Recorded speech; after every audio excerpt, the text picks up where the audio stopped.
السلام علیکم ورحمۃ اللہ۔ عاقل بھائی، اللہ آپ کو صحت تندرستی دے اور اللہ آپ کے دین کے کام کو قبول کرے جو آپ کوششیں کرتے ہیں۔ تو یہ بھی کوشش کر لیں کیونکہ حج آ رہا ہے اوپر۔ میرا جو ہے نا گروپ جاتا ہے حج کا، جس کو لیڈ میں ہی کرتا ہوں۔ بہت اچھی حالانکہ بات میں ہے، بھی پیسے دے کے جاتا ہوں اس گروپ میں، لیکن میرے دوست ہیں تو وہ مجھے ہی آگے رکھتے پیسے دے دینی طور پہ۔ تو میں ہر سال ایک نئی نئی کہانیاں دیکھتا ہوں۔ بہرحال ہمارا تو بڑا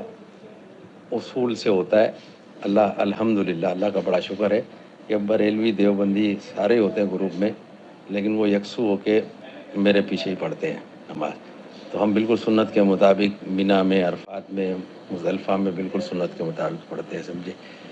تو اس میں ہوتا یہ ہے کہ ہمارا گروپ چھوٹا ہوتا ہے، 50 لوگوں کا۔ تو کسی نہ کسی بڑے خیمے میں ہم جاتے ہیں عرفات میں۔ مینا میں تو ہمارا ہوتا ہے اپنا۔ تو عرفات میں جو ہے وہ ایسی ایسی چیزیں دیکھتا ہوں جو میں آپ کے علم میں لانا چاہ رہا ہوں، جو آپ فیس بک پہ ڈالیں اور بتائیں کہ جیسے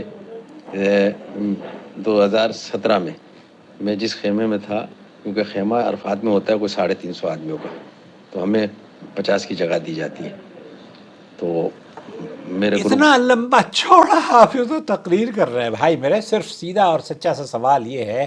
کہ آپ انہوں نے کیا کہا ہے، چلیے میں آپ کو برداشت کر لیجئے، لیکن سوال مختصر کریں تو میں آپ کے والے جانتے ہیں کہ بھائی میں جی سلفی ہوں، تو اس لیے وہ پہلے اعلان کر دیتے ہیں کہ بھائی یہ بھوانی صاحب جو ہے ایف ایم پہ خطبہ سنیں گے، اس کے بعد پہلے نماز پڑھائیں گے۔ تو بہت سے لوگ جو سمجھتے ہیں ہمارے ساتھ پڑھتے ہیں، بہت سے جو ہے دونوں ملا کے ہمارے ساتھ پڑھ لیتے ہیں، بہت سے ظہر پڑھتے ہیں پھر عصر کے ٹائم پہ عصر پڑھتے ہیں، سمجھے، دوسرے گروپ کے لوگ۔ تو اس میں ذوالفقار نقش بندی صاحب تبلیغی جماعت والے، ذوالفقار نقشبندی تبلیغی جماعت والے، پہلے میں نے نماز پڑھائی، میں نے سنت کے مطابق دونوں ملا کے پڑھائی۔ پھر انہوں نے جو نماز پڑھائی وہ عرفات کی بات کر رہا ہوں، 4 سنت، 4 فرض، پھر 2 سنت اور 2 نفل، اور ایک ایک خیمے میں 3 4 4 جماعتیں ہوتی ہیں، جیسے پچھلے سال جو ہے عرفات میں۔ بہرحال آپ نے جو بیان کیا ہے اور اس میں انہوں نے نبی کریم صلی اللہ علیہ وسلم کی حدیث بھی بیان کی ہے، صحیح بخاری کے اندر امام بخاری رحمۃ اللہ علیہ اس حدیث کو نقل کرتے ہیں، کہتے ہیں کہ نبی کریم صلی اللہ علیہ وسلم عرفہ کے دن ظہر کی 2 رکعت اور عصر کی 2 رکعت جمع کر کے پڑھا کرتے تھے۔ اور صحابی یہ بیان کرتے ہیں کہ نبی کریم صلی اللہ علیہ وسلم کی اقتداء میں اگر ہم اپنے خیموں میں نماز پڑھتے تو ہم 2 رکعت ظہر اور 2 رکعت عصر جمع کر کے پڑھا کرتے تھے۔ پھر تابعین نے بھی اسی پر عمل کیا، اور امام بخاری رحمۃ اللہ علیہ اور ائمہ کرام یہ کہتے ہیں کہ ہم بھی ایسا ہی کرتے ہیں۔ یہ اللہ کے رسول صلی اللہ علیہ وسلم کی سنت ہے، اور ہر سنت کا شیدائی اس پر عمل کرتا ہے۔ لیکن جن نقش بندی کا آپ نام لے رہے ہیں، یہ دراصل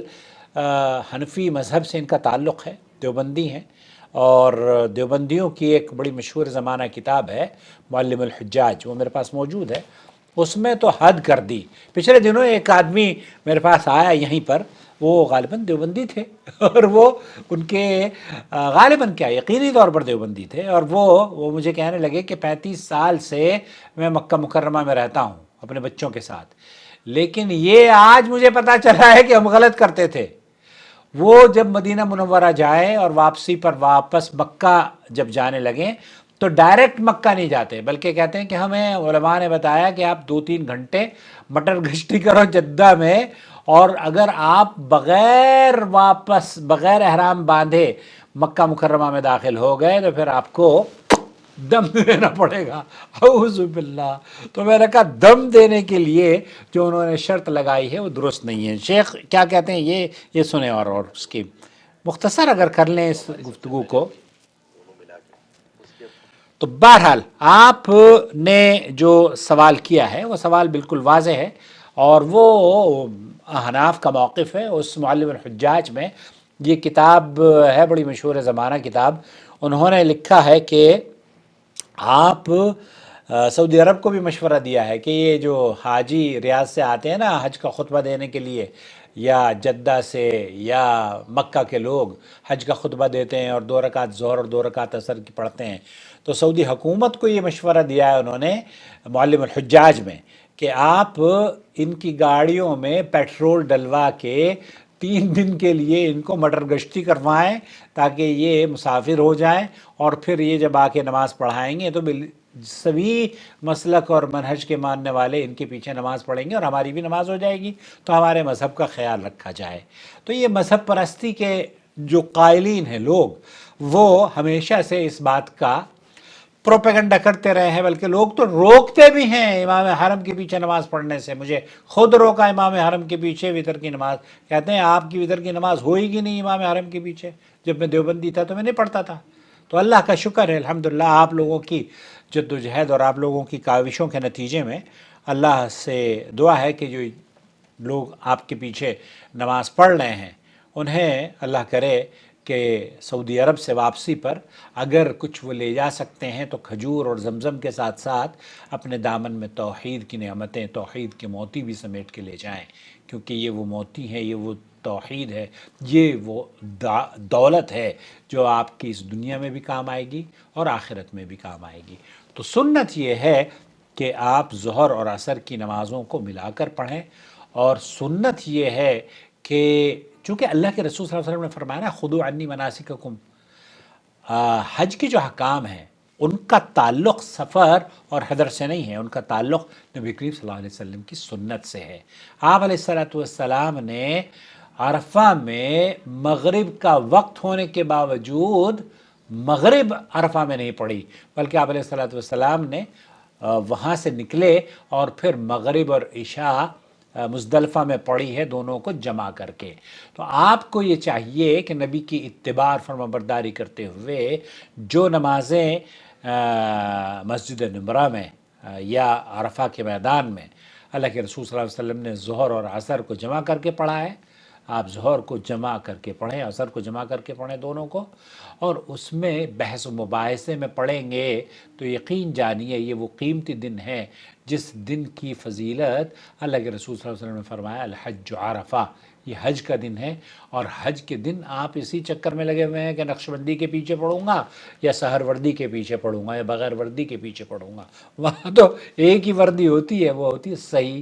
سفید وردی جو احرام کی وردی ہے، اور احرام نبی کریم صلی اللہ علیہ وسلم نے جیسے نماز پڑھی، جیسے احرام باندھا ویسے باندھیے۔ تو آپ کو عرفات کے دن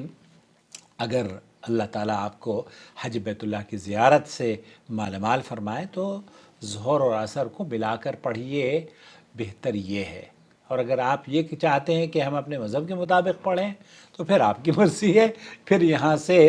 آپ جب جائیں تو دعا کیا کیجئے کہ اللہ رب العالمین آپ کو صحیح سمجھ عطا فرمائے۔ الناس ويرشد الناس من طريق الإذاعة، من طريق الكتابة والصحابة، من طريق التلفاز، يعلم الناس دينهم۔ الله ولي الذين آمنوا يخرجهم من الظلمات إلى النور والذين كفروا أولياؤهم الطاغوت يخرجونهم من النور إلى الظلمات أولئك